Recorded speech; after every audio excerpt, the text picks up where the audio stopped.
Edoardo Galeano.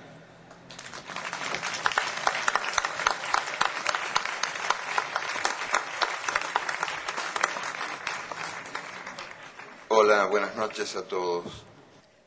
Ante todo, estoy moralmente obligado a contestar algunas viles calumnias de Gianni Minà. En primer lugar, Las Venas Abiertas no fue escrita hace 40 años, sino 30 y un poquito. Y en segundo lugar, eso de que yo soy irónico y sarcástico no corresponde a la realidad. Yo simplemente cuento las cosas que veo, las cosas que escucho. Por ejemplo, el otro día yo escuché a un cocinero que reunió a las aves, a las gallinas, a los gansos, a los pavos y a los faisanes y a los patos. Y yo escuché lo que el boco les decía, lo que el cocinero les decía. Me pareció interesante y quería contarles lo que escuché.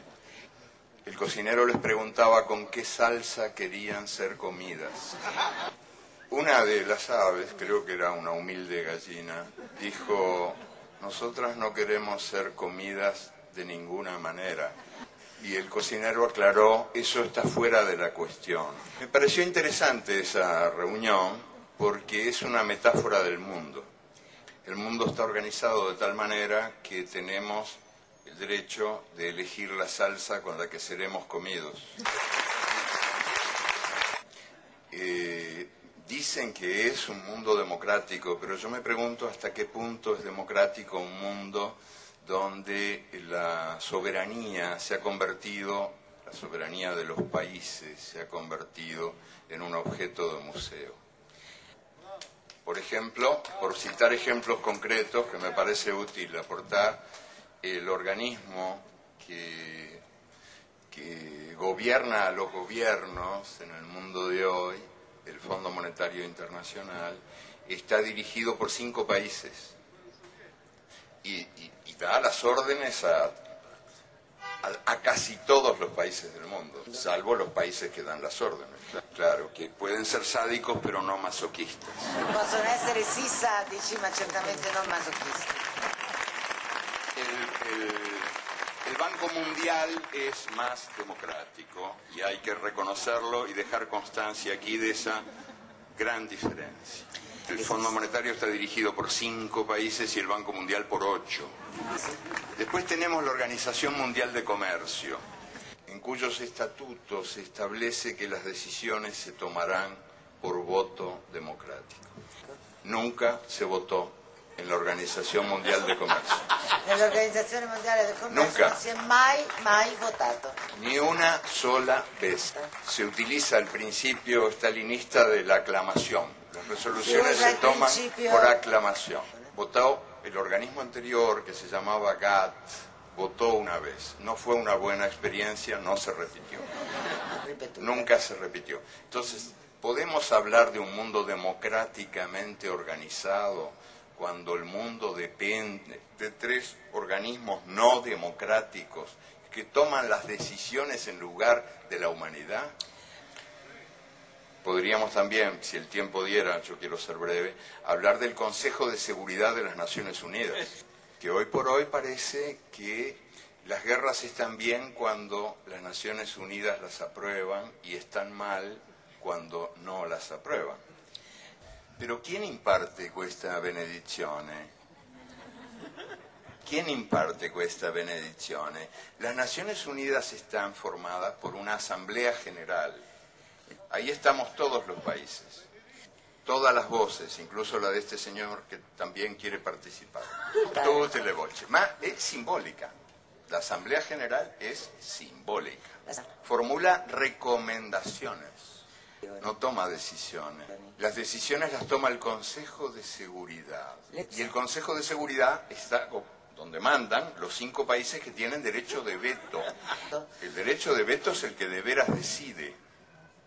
Ellos velan por la paz mundial, pero son también los 5 principales fabricantes y vendedores de armas en el mundo. Tutelano.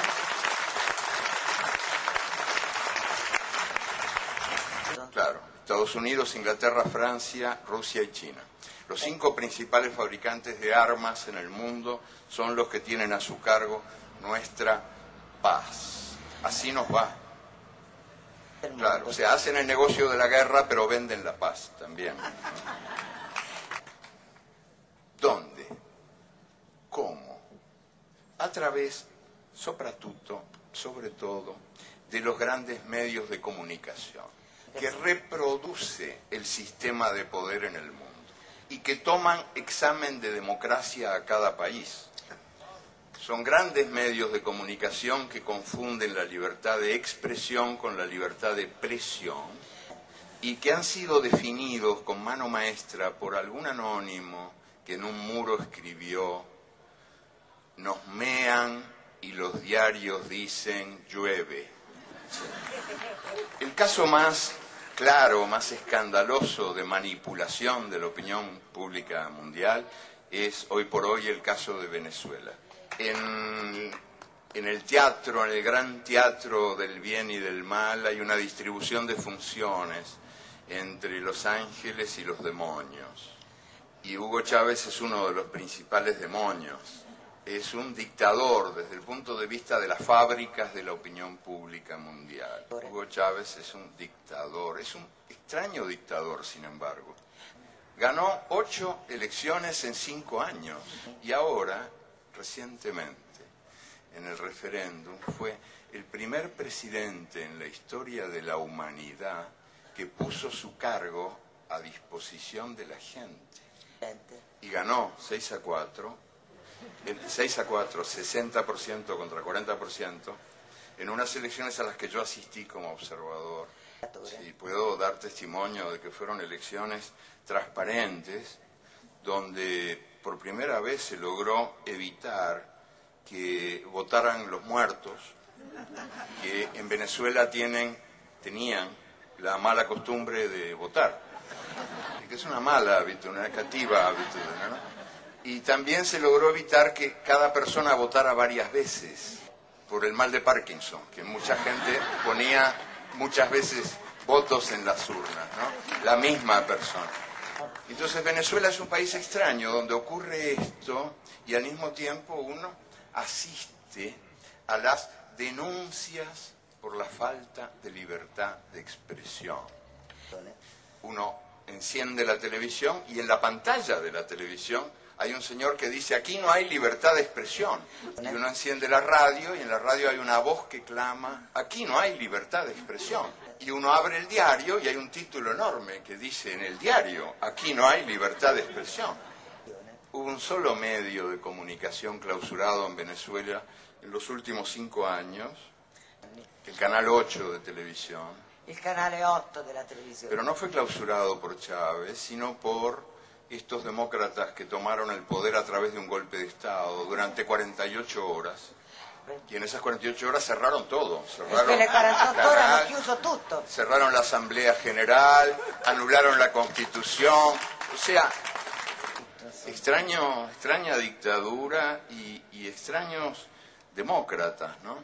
Sí. Sí, yo creo que hay ahí un divorcio ejemplar.